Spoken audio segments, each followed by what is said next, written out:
Pearson. I'm a third grade teacher at Corinth Elementary School, and this is my 8th year of teaching. My name is Alicia Holly. I currently work as the instructional coach and school test coordinator for Corinth Elementary School. My name's Misty Jordan. I currently teach 4th grade. I've been here for 9 years. I've also taught 1st and 2nd grade. During this presentation, we're going to discuss ways to increase student engagement in your classroom by allowing assessment data to drive your instruction. We're going to show you how to put in place student accountability, how to structure different instructional methods, how to determine the effectiveness of the different instructional practices, and hopefully we'll leave you with a few new ideas that you can take back to your classroom. So when we're talking about engagement, what is engagement? What does that mean? Student engagement refers to the level of involvement, the interest, and the enthusiasm students have for their learning in the classroom. So what does student engagement look like in an elementary classroom? Student engagement looks a lot like active participation. Students are hands-on involved in whatever they are learning about, and this allows them to take ownership of their learning experiences.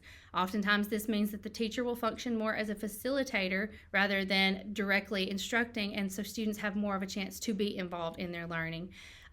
This allows for students to have greater interest in the material, which motivates them to succeed by creating a goal-oriented approach to things. An engaged environment in an elementary school is going to feel like a comfortable learning environment where learning is meaningful to them. So why does student engagement matter? When students are engaged, they're more likely to perform well on assessments, they complete assignments on time, and achieve higher grades. In addition, these students are more likely to develop critical thinking skills, problem-solving skills, and a love for learning. It also supports the social-emotional learning needs of students as they are more likely to feel connected to the instruction, the school, and their peers, and their teachers. The overall well-being of a student is enhanced when they are involved and engaged throughout the school day. We hope that the information we provide to you today will help you increase engagement in your own elementary classrooms. Thank you.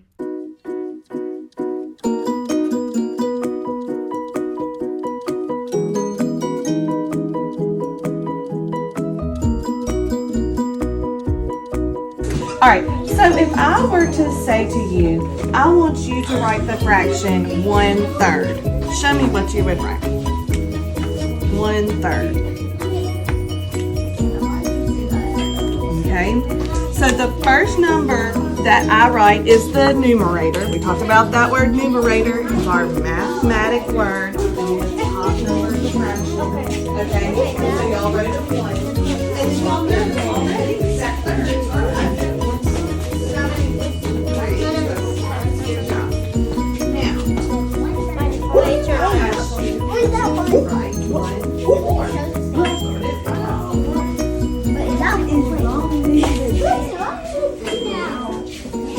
But what if I said write 2/6? What would that look like?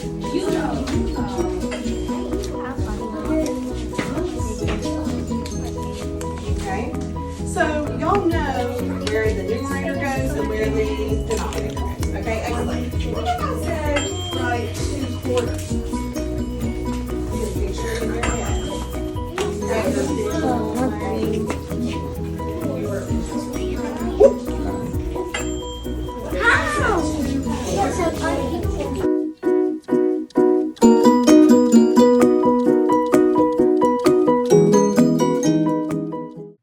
For this portion of our presentation, we're going to be talking about what is backward design and how does that help build student engagement. So to begin, I want to talk a little bit about what backward design is. Backward design is essentially beginning with the end in mind. You want to think about where your students are needing to go and then make the plan for how to get them there. It's almost like developing your map before you take a trip somewhere. You put your GPS coordinate, you put it into your phone, you put it into your car. You make a plan for where you're going before you start your journey.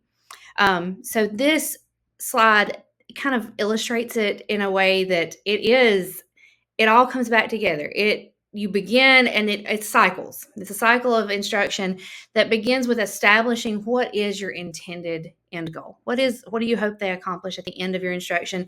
Is it something that is going to be determined by a huge end of year summative assessment, or is this for a smaller targeted approach to a specific skill. So what is your purpose? What is the intended goal of your instruction? Then how do you assess it? How are you going to see that they've done it? And it seems it's called backward design for a reason, but you determine how they're going to demonstrate their learning to you before you develop the plans that you're going to put in place to teach them. So if that assessment is it might be an exit ticket, it might be a summative test, it could be a formative check, but how are you as the teacher going to determine that there is acceptable evidence of what they need to know? And then the activities get planned. So this eliminates the idea of planning a lot of different activities that don't actually serve your purpose. And we all know that when plans are in place, students remain engaged because there is purpose to what they are doing. There are 3 simple steps. This is a little bit more of a streamlined model to explain it. But your first step is to identify those desired results. What's the big idea? What is the simple skills? What are the priority standards, and what are the things that support that? And then you determine what is the evidence. It could be culminating in the sense of a comprehensive test. It could be something very simple. There could be backward design in terms of planning a unit. There could also be backward design in how you plan a single lesson. And the final step is to plan those experiences and instruction, and then everything starts back over. So while there are steps, it is also a cycle. One of the critical things in following backward design to keep that student engagement is to make sure that you have thoroughly planned what you hope that your students are going to accomplish. We all know that the best days that you have in a classroom happen when you have everything planned the way that you want it. Everything is already put in place and learning really happens. And the planning can come in terms of making sure that the management of your classroom, the structure of your classroom has already been laid. We are highlighting several of the teachers in our school that demonstrate a lot of the things that we're explaining that increase student engagement. And one of those is how planning impacts that. So this is Kelly Panel, who's a first grade teacher here with us at Corinth, explaining how she has discovered that planning thoroughly has changed her classroom climate and her students are more engaged. And my plans are in depth, and I've got my lesson plan out just like I want it. That's keeping them engaged because we're on task, back to back to back. Our transitions are smooth from one thing to the next, and that keeps them engaged. And I find that helps our day go by so much quicker. Like the kids will be like, "It's lunchtime already," and I'm like, "Yeah, like we've been working and engaged, and here we are." Kelly makes a really good point here that having thorough plans, having everything planned, and especially at a first grade level, having every transition planned eliminates a lot of downtime. Downtime is where we know that students, if they're not engaged, they will create their own engagement. So this helps to eliminate behavior problems. It helps to increase your classroom management by allowing students to always be engaged because there is a plan. So we collect a lot of data to determine what our instruction is going to do, because we are talking about using the backward, what is the end goal? Some of the data that you collect could be in terms of what do your children want to learn about? It may not necessarily be that it falls under a specific standard. It could be, I need to teach a reading skill and my kids are really, really into reptiles this week. So I can tie in their interest, and that's going to promote engagement. This is a second grade teacher, Lainey McAnally, here at our school, that capitalized on not so much the topic as much as the presentation of it, but it is something that factors very much so into your planning and designing of your activities. I increase student engagement by providing choice and voice. I try to give the kids choice in how they present tasks, how they complete a task. Right now we've done polar bears, and so they really wanted to do some research, and so I gave them books and computers. So one group chose a book to read, one group chose a computer to do research, and so providing the students with choice and how they want to complete their assignments and find the answers to the assignment is one way I increase student engagement. And we wanted to include this video because it is very important to remember that data is more than a number. We do, especially at the elementary level, they are children. And if we can spark interest or use the interest that they have, it will immediately increase your engagement because they are already interested in what you're talking about. So you are more likely to receive better quality products, better quality assignments, because it's something that they want to learn about. So when we say that we are beginning with the end in mind to follow backward design, we're going to use that data that we have at our hands to determine what they need to learn additional reinforcement of. Maybe they are doing phenomenal with this and they need additional engagement, enrichment to the skill.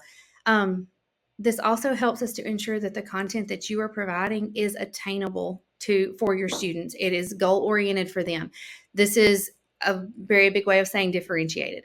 Using that data to make sure that whatever instruction, whatever strategies you choose to use in your classroom are aligned with what the ultimate goal is. Make sure that your children will be more engaged because it is attainable, it is on their level, it is something that they can be successful with. This data can come from a variety of sources. It could come from if your school uses programs like ELS or iReady, IXL, all different programs. It could also come from your classroom data, your classroom assessments, your teacher observations. You know your children. Data is a huge term that encompasses a lot of different things.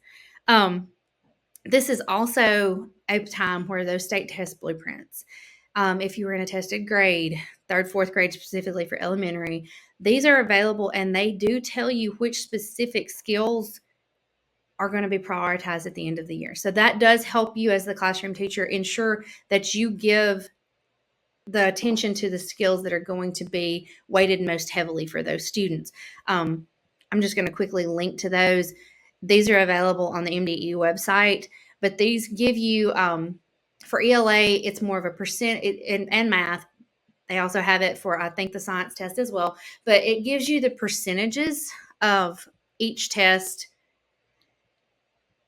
that will be under certain standards. So that helps you when you're developing your instruction to ensure that you are targeting those.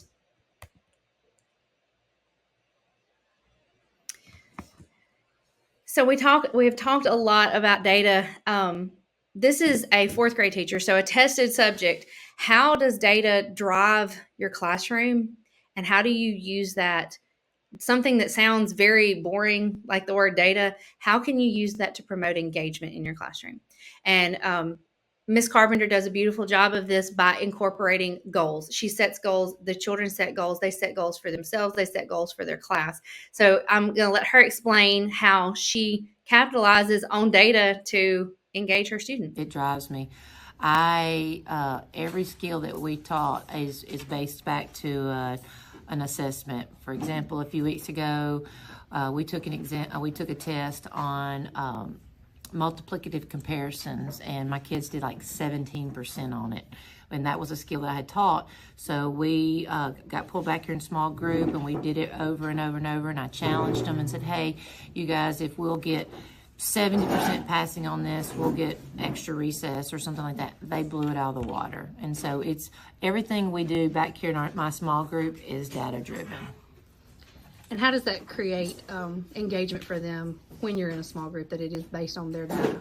Oh, it drives them. You know, what drives me drives them. They, everything, I'm always encouraging them to let's meet this goal. Let's meet this goal. We're a very goal-setting, goal-oriented classroom, and that we achieve a goal. We come up with a goal on our own, and then we, as a class, try to achieve that goal. And when they have achieved that goal, they've earned something, because everything in our classroom is earned. I don't give anything in here. Everything is earned. So as you can see, this is a fantastic way to promote engagement while simultaneously really, really increasing student learning. Oh, it. And then one more quick video is, how does that data determine those activities in the follow-up? After that assessment's given, the assessment maybe didn't give those desired results. How do you use that? How do you adjust your instruction based upon that data, because that is the ultimate goal of giving an assessment, is to determine if learning happened or didn't and what are our next steps. So when I look at data, I let it guide my instruction. And so when I am completing a formative assessment or a summative assessment, I look to see how my students perform, and I allow that to guide who I need to pull to remediate, who I can have a student remediate, and how I can present the information in a different way to where the kids are receiving not the same instruction, but in a way that is presented differently. So I may show a video that is education. I love vocabulary and things like that to help provide the information to a student in a new way that they haven't seen before. And I love the way that Ms. McAnally focused on building engagement with the next steps of instruction. It may simply be that they needed a different format. They needed a different learning style triggered, capitalized for those children. Maybe they needed to see it. Maybe they needed to hear it. Maybe they need to hear it from another student. So using that data and using the data of all your students. I have a student that's been very successful with this skill, and I have a student that's struggling. It promotes engagement for both of those children, because now you have a student who has been successful and is leading and teaching, and you also have a student who's struggling, but maybe is now hearing it in a way that will really spark that knowledge in their mind. When planning that remediation or enrichment, scaffolding documents that are available from the state are a fantastic resource. These documents help you to see what your children's grade level expectation is, as well as the previous grade levels and the upcoming grade levels as far as what needs to happen. So that helps you to prioritize your instruction.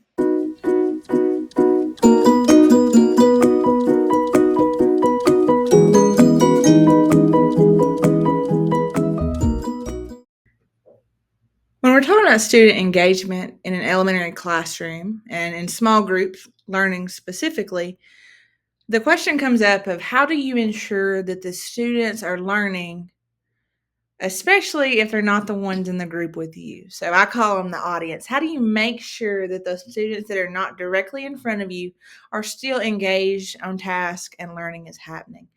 I'm going to talk about 3 parts of that. The first is consistent high expectations in your classroom. The second is building accountability and center activities. And the last one I'll talk about is self-assessment. I'm going to highlight some phenomenal teachers in our school and their opinions and their takes on this question as well as we move through the presentation. So the first area I want to address in what do I do with everybody else? In your classroom, you have to have consistent high expectations. That starts with developing a positive classroom culture. That's not just during centers. That would be all day. Your culture in your classroom, creating this positive classroom environment fosters a sense of community. It encourages students to feel comfortable, to feel engaged with their learning. And when students feel supported, they're more likely to meet those high expectations, whether that's supported by you, but it's also supported by their peers. When you've created a positive classroom culture or climate, kids feel safe to make mistakes and they feel safe to learn. The second thing is that you have to establish clear and specific expectations. They can't do what you want them to do if they don't understand what you want them to do. So those expectations need to be clearly communicated for students and make sure that they understand what's expected of them. It might be rules for centers that you develop together and that you guide those, but they need to be easy to remember. They need to be posted in the classroom where they can be seen by all students. And they're clear that every center activity, everything that we're doing still follows these expectations every single time. That's the consistent part of it. Every time, so that they know what to expect. The next thing is model the desired behaviors. Children learn best by examples. Adults learn best by example. So it's essential that you model those behaviors that you expect to see in your students. Again, they can't do what you want them to do unless you have shown them how to do it. And not just once. They're going to need it over and over and over. And you're going to return from a break, Christmas break or spring break, and they're going to need it over and over and over. So continue to model the desired behaviors in your centers, and make sure you set an example in that, and that's in our behavior and our attitude and our respect for our students, that we are modeling those good traits. And the next thing is we're going to reinforce positive behavior. When a student meets or exceeds those high expectations, acknowledge their success, provide positive reinforcement. This could be just verbal praise. It could be a note home. I have a note that it tells what they did good, and your mom gets to sign it and gets to see, hey, you did something good today, and that should be celebrated. It might be a small reward. It might be a sticker. It might be an extra classroom privilege. But it doesn't have to be anything big for students to want to do what they're supposed to do and to be rewarded positively. And again, the consistency is key there, that every time you see that positive behavior, reward them, praise them, and always be looking for new ways to do that. The fifth thing is to provide opportunities for success. In center time, it's a lot of independent, a lot of cooperative work, a lot of work that is not directly guided in that moment by the teacher. And so we should ensure that students have the opportunities to be successful. That is by providing appropriate challenges, activities that match their ability levels. It's a balance between what they need and what their level is, and while also still exposing them to grade level content. But if these students feel successful, they're more likely to take pride in their work, and they're going to continue striving for excellence because they know that they can meet it, and they can meet those high expectations. And the last thing is just to maintain those high expectations. Hold all students to that same standard, regardless of their background, regardless of their ability level. Encourage students to reach their full potential and challenge them to do their best. So overall, setting high, clear expectations for every elementary student requires a combination of communication, modeling, reinforcement, and the opportunity to be successful. It's important to remember that every child is unique, and they may require different approaches to meet your expectations. Your classroom is not going to look the same this year as it looked last year or as it will look next year, or even if it looked one way before Christmas and now it's a different way. Be flexible in that you can change, but we're consistent with our high expectations. Our expectations and success we want for our class does not change. In this next video, there's a first grade teacher, Miss Panel, that's going to talk about high expectations in her classroom. Is like classroom structure. So I have high expectations for them from the beginning, and they know what they're supposed to be doing. They know what on task is, and they know what I expect and ways to behave in the classroom. And all of that really plays into that too, because if the classroom is structured, then they're on task and they're engaged. The next video series is going to be about accountability in center activities. When we're talking about accountability, we're talking about to ensure that student learning is happening. There are several ways to achieve this in centers-based learning. One of those is to clearly define the learning goal.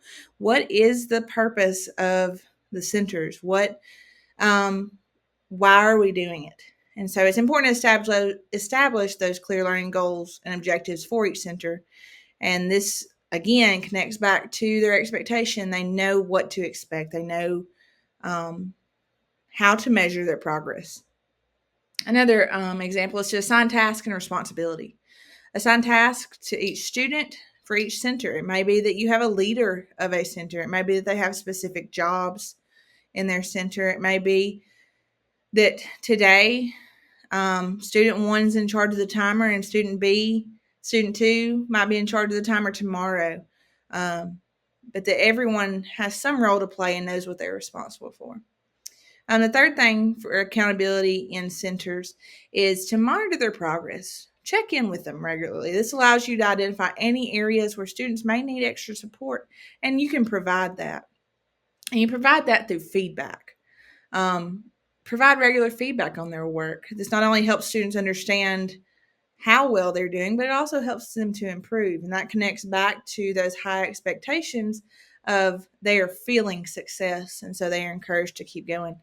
The next thing is to encourage self-reflection, and we're going to talk about this in the last piece, but to encourage students for the accountability piece to reflect on their learning and their progress. It could be discussions, journaling. We're going to talk about a few other strategies in a moment.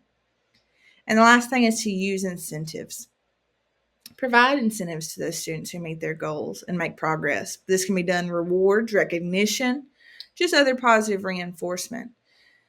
Some years, my kids didn't need a lot of external incentives. This year, I have students that really thrive whenever they know that I can tell them they've done a job well done, or I can send a note home to parents to say, you had a good day. You did, you excelled today.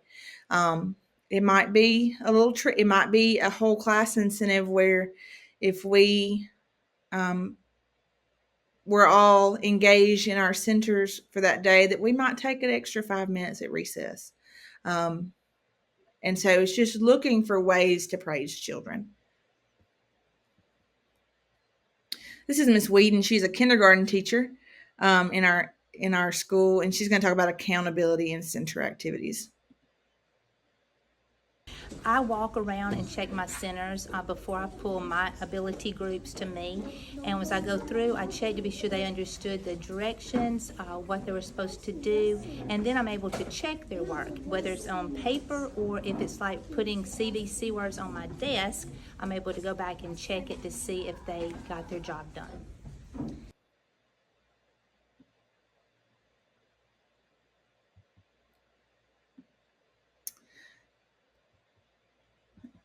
The next one is Miss Ludlam. She's a third grade teacher, and she's going to talk about how she holds students accountable in center activities. It's called teacher ears. I'm just kidding. I told my kids that I have a really special superpower where I can hear and see everything that they're doing while they're working. And they do seem to stay on task. However, most of the time, they're either working on a computer program where I can see their progress on there.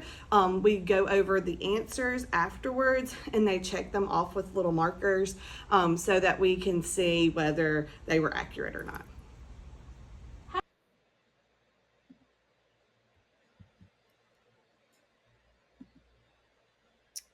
This next teacher is a second grade teacher. She's actually working on her national board certification this year, Miss McAnally, and she's going to talk about another strategy that you can use for accountability.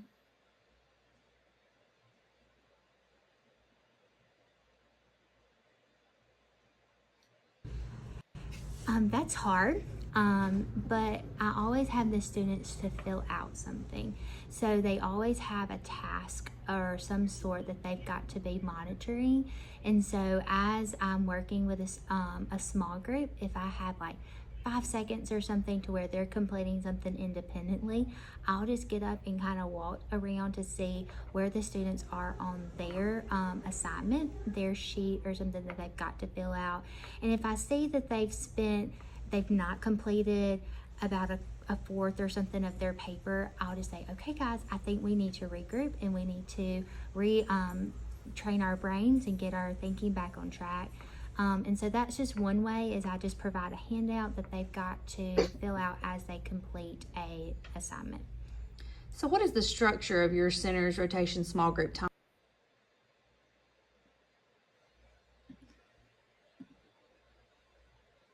So the next section is about self-assessment.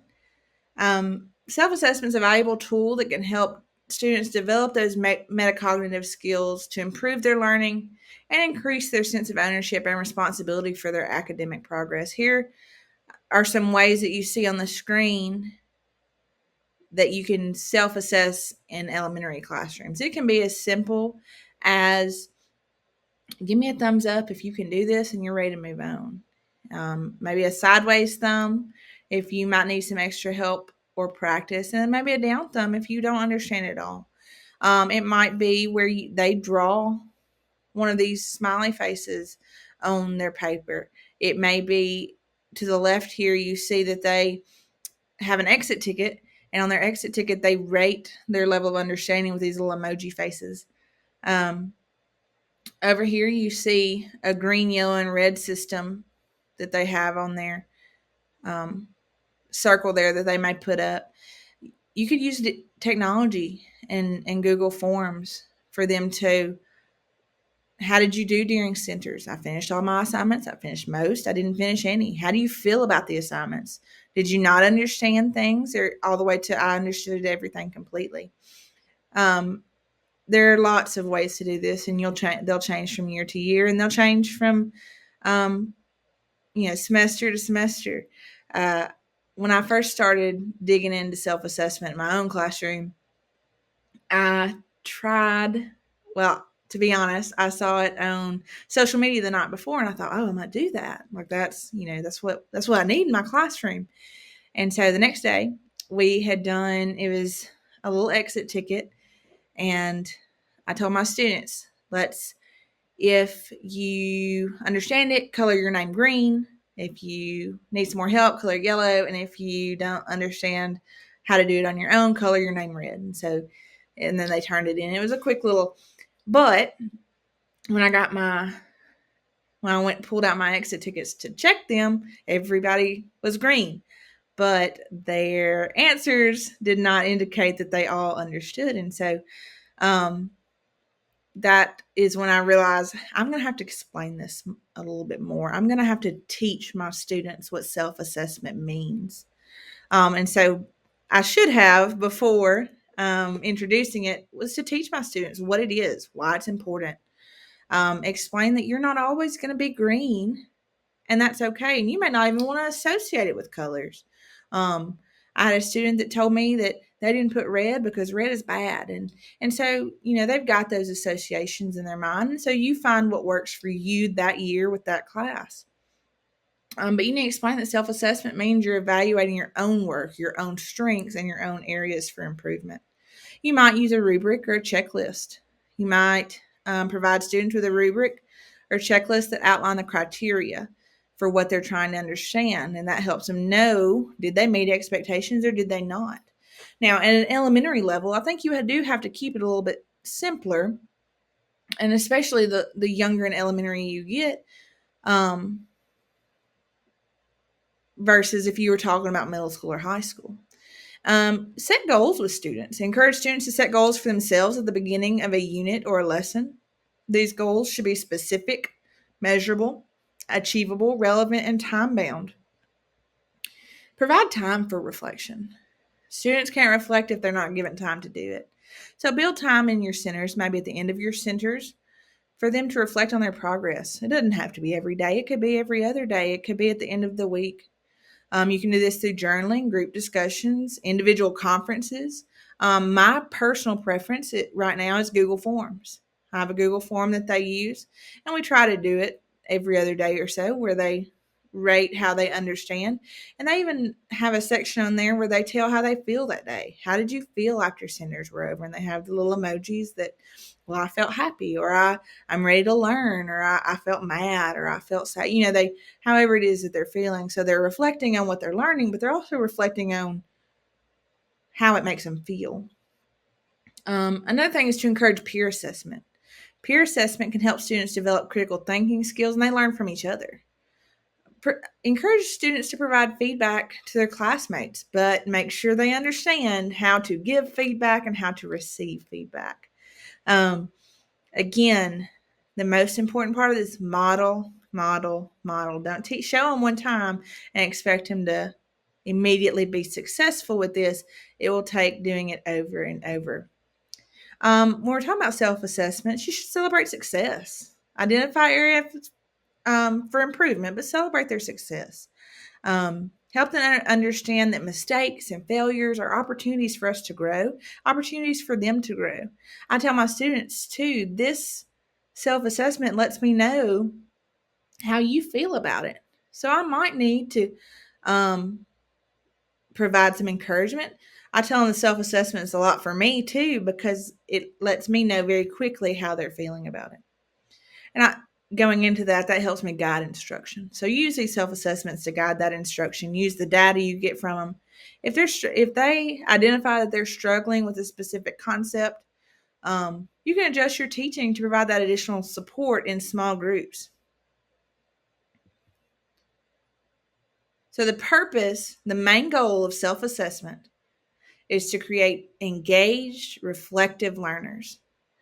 You want them engaged, and you want them to think about what they are learning and what they need, and what they create that ownership and their responsibility for their learning.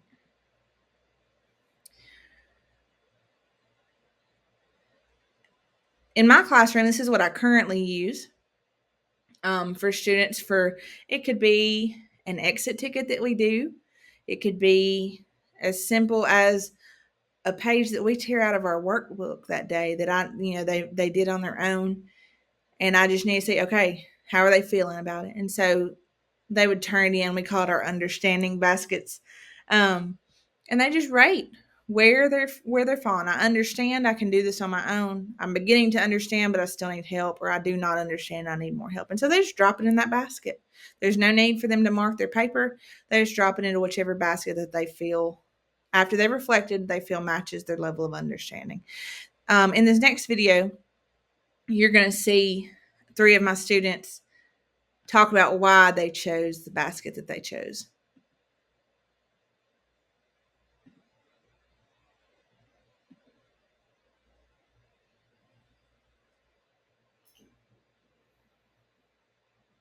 With a reason. I felt like I could do it easier, and I feel like I could help a lot of people with it. Good. Henry, what's the reason that you put yours in the green, in the I understand basket? I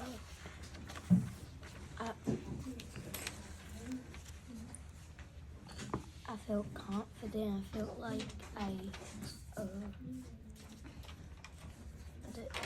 the answers were right.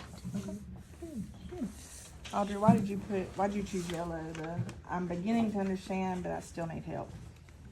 I need help finding stuff in the text and I don't really understand. Okay, so you feel like you got the answers, but finding the proof part was what we struggled with. Good.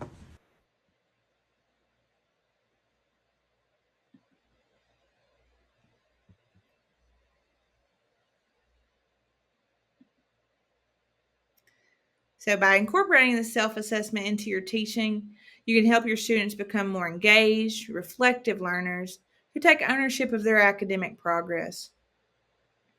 So overall, how do you know that learning is happening? You have to ensure that students are accountable in their work.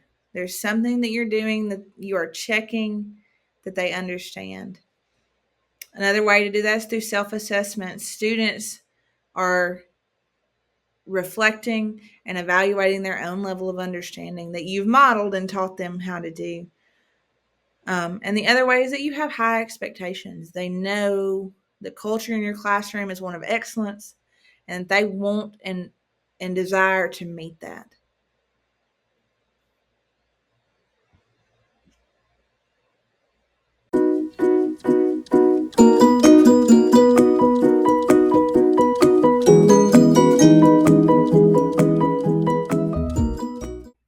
This portion of our presentation is going to discuss the different ways that you can structure your instruction in an elementary classroom to promote student engagement.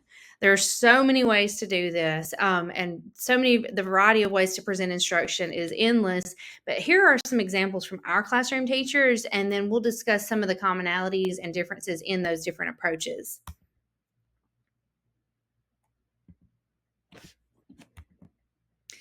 This is a 3rd grade teacher here at Corinth, and she follows more of a reader math workshop. I do kind of a reader's workshop / flash math workshop where they have a time with me, then they have a time on technology, they have a hands-on time, and then they have a written work time, and they have choices within those different categories.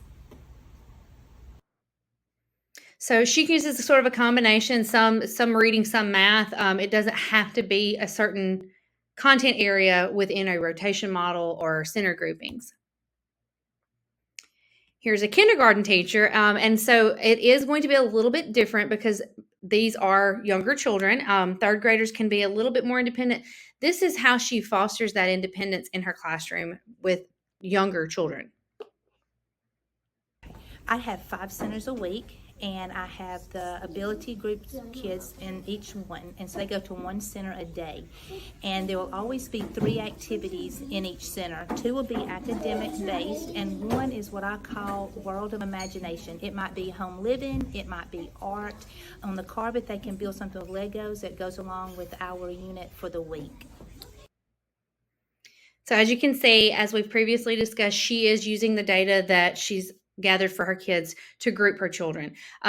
Sometimes these groups might be homogeneous and you have all of the same ability level, and that's going to be more beneficial for the group that is with you, the teacher, because you can target your instruction. However, in a group that requires some hands-on activities, maybe some creative thinking, the way that Ms. Whedon chooses to do that, having higher and lower in the same group, can be effective as well. This is a first grade teacher, and she's going to kind of walk you through in her classroom how this looks. She uses a choice board. So the choice board is working in the background as she is pulling small groups to engage those other children that are not working with her at the time. My choice board is set up. So they have 4 different subjects, and then under that subject is their different activities. So each day they pick a subject for the day, and then they're working on activities under that, whatever order they want to do. They don't have to do all of them, but I encourage them to try to do all of them, So we do that, and while that's going on, I'm pulling small groups back here at my table, which I have my groups broken up, color-coded, if you want to look at that. So, and I've, of course, used assessment data to do this, but I call different groups on different days based on what I want to target. And I just call groups. Sometimes I'll get 2 groups a day, sometimes 3, at least 2. But I pull small groups while they're doing choice boards. So as you can see, Ms. Panel chooses to use a greater choice throughout the week. They have a choice of what to complete over the course of several days. So although these are different in their approach to how they conduct instruction in their classroom, there are some commonalities, and there are some tips that we're going to provide to make sure that happens in your room to create this engagement. Whatever you choose to call it, most teachers are going to agree that a small group approach to instruction promotes student engagement. It allows you for more face time with the teacher. It allows for peer-to-peer interaction, hands-on experiences. It is an opportunity for students to become more active in their learning rather than simply receiving information. This is not without its challenges, though. Although we know that this is an effective way to promote engagement, it has to be done thoughtfully, thoroughly planned to ensure that it happens effectively. So one of the biggest things is, I actually skipped a slide, sorry there. The biggest tip for anyone attempting to start doing these types of instructional models that are very engaging for our elementary students is to model those expected behaviors and practice and practice and practice. And it is not something that's going to happen overnight.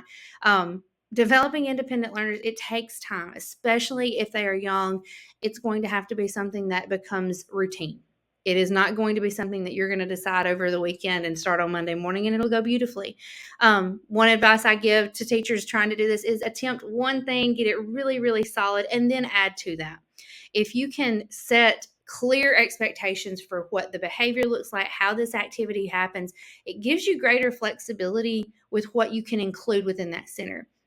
I worked with a teacher who once said that she had developed such a structure. I just changed the activity each week, and the kids know exactly what the expectation is. That eliminates their confusion. That eliminates the need for you to be involved in that, which frees you up to be a small group instructor to really target your instruction with a smaller group of kids. Setting that clear expectation, that's for behavior, that's for quality of work. It goes back to the accountability piece that we have discussed earlier. They need to know what you're going to hold them accountable for. How do I do this? How do I do it well? This is not, again, something that's going to take a lot of time to do that, but setting that behavior, modeling those behaviors, modeling non-examples, especially for elementary kids, anything that's attention grabbing. What do we not do when we are in this station? This is also a time you've got to have a plan for the kids that are not with you. The greatest challenge in any time that you're trying to facilitate small group instruction is, how do I manage the students that are not directly in front of me? How do I make sure that they are engaged? The purpose of this presentation is to increase engagement. How do you guarantee engagement when you are not directly working with a child? This is where we use our resources. Technology is a wonderful supplement in a classroom. If you're lucky enough to be in a district that has that, there are phenomenal resources out there. We'll share some of our favorites at the end of this presentation. It is not designed to be the teacher. It is a supplement for you. But in those times where your physical body is working with another child, technology is a great stand-in. Use those resources to your advantage. And one of the biggest things with this is having a plan for early finishers. Kids work at different paces. Sometimes, especially if you're trying a new activity, it may not take as long as you anticipated. Have a plan for that, because that minimizes the disruption to your instruction in the small group. Our goal is to create independent learners, and we need to make sure that we have established think of all the possible needs that they might have during that time and ensure that they are able to meet those needs themselves. Another tip for increasing that engagement and independence is assigning roles. This promotes leadership. It keeps everyone accountable. It increases your own task behavior, because if everyone knows what their job is, they are able to do that job. It eliminates confusion. Confusion leads to chaos, and we want to minimize that in our elementary classrooms. Signals are a huge thing. Several of the videos that you've seen today of our teachers using timers are huge. Letting kids know a visible way they can see, this is how much time I have left. Time management is a huge skill that is going to be taught within your whatever lesson you're teaching. How do I organize myself to get this task completed? Hand signals. A lot of teachers use alarms or music, some way to signal to your kids it's time to clean up, it's time to move to the next station. And ensuring that the arrangement of your space. That is something I know in previous years with COVID, due to restrictions, social distancing, that became a challenge. But now, as we're moving back to a more normal sense of things, making sure that your environment is conducive to what your instruction is going to have, is what instruction you want to happen. Consider if things are visible to your students. Consider those transitions. Consider the materials. Do they have access to what they need? How do they move around the room? When do they move around the room? Can they access what they need to do what you've asked them to do? All that to say, there is no perfect model. Do what works for you and your students. We talked about center rotations. Some teachers choose to use a rotation model that is specific things happening at different tables. Some teachers use a choice board where everyone's sort of working on a variety of things while they are pulling a group. Some teachers use a very structured throughout the week center. Some people use choice boards and checklists, which is what we're about to talk about. There is no perfect way, and it may be something that is different for you. Every single year, every group of kids is different. I know personally, I taught myself to change my instructional methods because I had a group of kids that really was just not responding. They were not responding to whole group instruction. They were not engaged. I didn't feel like the learning was happening. So we, through a process of trial and error, tried things, tweaked things, which types of activities, which technology programs, which sparked their interest. And the next year it was different. They had a different set of interests. And so you've got to have some flexibility with this, but building your bank of resources will allow you the ability to have that flexibility. So choice boards and checklists, this is something that it does promote a great deal of engagement with our kids because it allows for them to have choice. This is guided choice. Remember that you are still it is still your classroom and you are guiding their choice.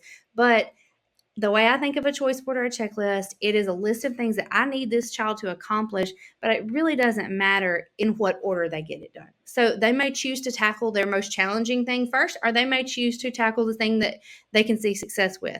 So make sure that you create choice boards and checklists that are manageable for them. They need to have an opportunity to see success. If every item on there is a new skill and is very challenging, or it's a higher level skill and your struggling students never see success, they will not be engaged. If they have an opportunity to do something well, and then they can tackle a challenge, it's got to have a balance. Build in accountability. These are not busy work. This is not something that just needs to sit on a desk and, I'm working on a choice board. No, have you completed items on your choice board? What happens when you complete those? How do you communicate that to your teacher? I want to show a few examples of different things. There are millions of formats. These are things that could be tweaked. These are things that can be changed based on a program that you want to use. If you notice in all of these, though, there is for example, this is a contract. When they complete it, they sign it, they submit it. That builds some responsibility. There are stars. The stars must be completed first. And then if you have extra time after you've completed that, you have some options for free time. Again, we're fostering independent learners. We want them to begin to take ownership and manage their time, manage their choices. Take the time to decide, what do I want to get out of this? Do I want to have time for something fun, or do I want to just get finished? And here are a couple of others. Again, there's an embedded timer. We talked a lot about that and how to handle that checklist. And this is also a visible reminder to kids of what they need to do, which eliminates them asking you repeatedly, what is it that I need to finish? What do I need to do? What do I need to do next? So that your focus as the teacher can be with the kids that you are working with.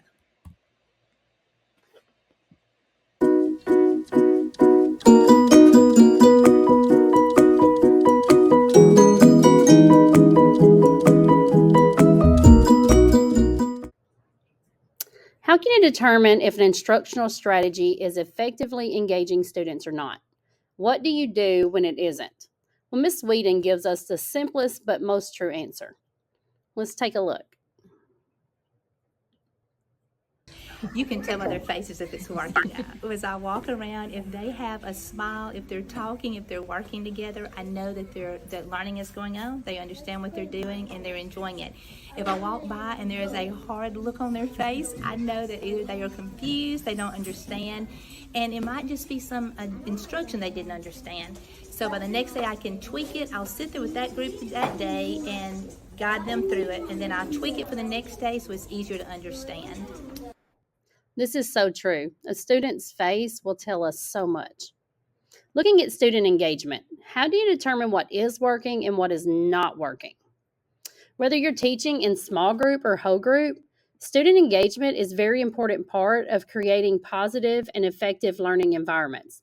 It can also help to set students up for success in their academic and personal lives.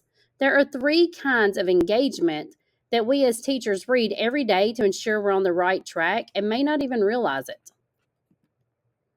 Emotional engagement is a critical aspect of a student's overall engagement with their environment, including both academic and social emotional components.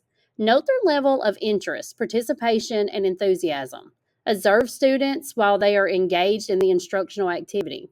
Are your students' facial expressions showing interest in the lesson? Do they react to the lesson accordingly by showing expressions of happiness, concern, or surprise? Do they eagerly offer their own input when invited and sometimes even when it isn't? In small group, are the students interacting well with each other? Do they eagerly offer their input during group discussions? Here's a video of Miss Darrington Ludlam from 3rd grade.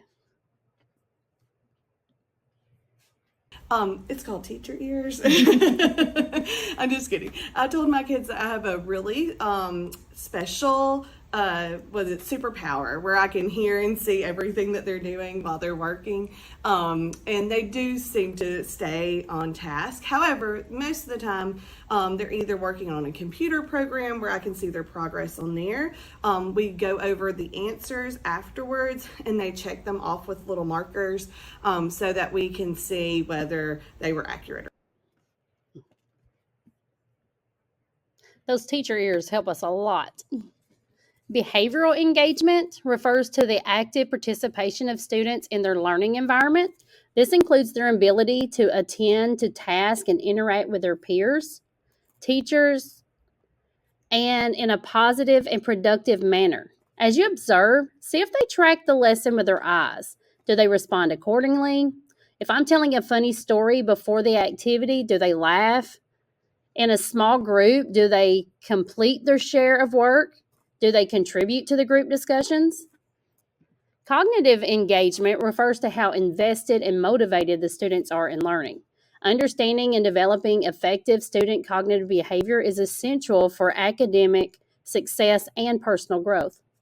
You can help your students develop these skills by providing opportunities for practice, feedback, and coaching. To identify students who are cognitively engaged, ask yourself these questions. Do they stay focused on the task at hand? Are they problem solving and staying engaged in the learning? Students who are engaged will take ownership of their learning and ask in-depth questions that go beyond the material presented. They also make connections to other ideas and offer insights accordingly. In small group, do they pull information from the content previously learned to better grasp and build upon the concept? Don't forget to regularly assess and reflect on instructional strategies to ensure they are effectively engaging students. Let's take a look at what Ms. Ludlam had to say about assessments. ELS assessments that we do. So we'll do a little power check, which is like 10 questions. And after that, I'll see, okay, who needs more instruction in this area? I'll choose those kids to remediate, and the other kids can do the fun activities that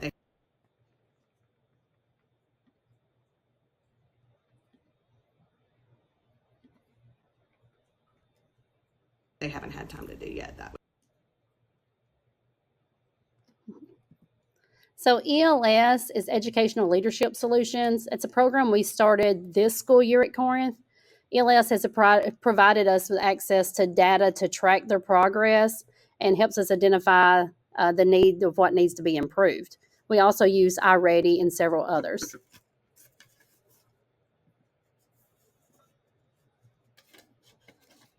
This is Miss Lainey McAnally from 2nd grade.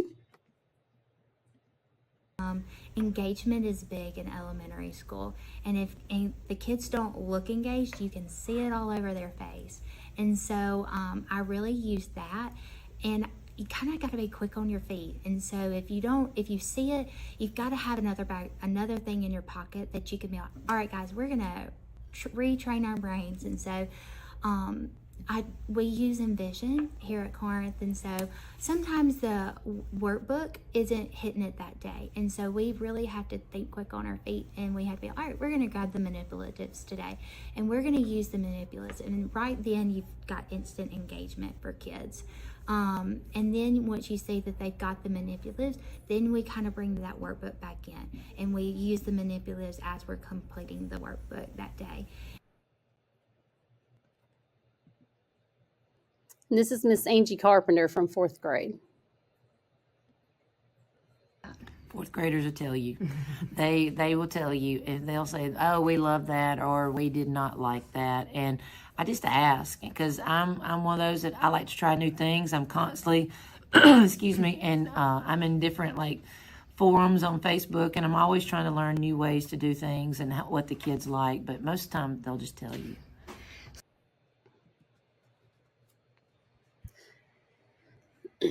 If your answer was no to any of the questions, then you're now thinking, these are all great, but what do I do when it's not working? Well, there's several things you can do to make it engaging. First, ask yourself, was the lesson boring, or were they just not comprehending? Sometimes the lesson's just boring, and for elementary students, you have to pull out all the stops. Instead of a worksheet, have students do a hands-on activity with manipulatives. Modifying the instructional activity to meet the learning needs and the preferences of the students can be enough at times. Providing more support through additional resources can also help. Remember, you can always try a different instructional strategy. As a teacher, there's been times that I've had to stop mid-lesson and told myself, well, this isn't working, and had to start over from scratch with a backup plan. If you don't know what would engage your students, ask them. Ask them to voice how they want to learn the concepts. Also, make sure you answer the so what in everything you do. Students need to know why this lesson matters. How will they use this lesson in the future? Does it relate to their next grade level, their careers, or whatever they're passionate about outside the classroom? The key is to set clear goals, make learning convenient, and get creative. Young students become bored easily, so the learning experiences need to be varied and active. Also, rewards go a long way. Reward learners who stay focused and engaged. Remember, an engaged student is an inspired student. Many of us have heard the saying, education's not the filling of a pail, but the lighting of a fire. Engaging students means you have sparked their intellectual curiosity.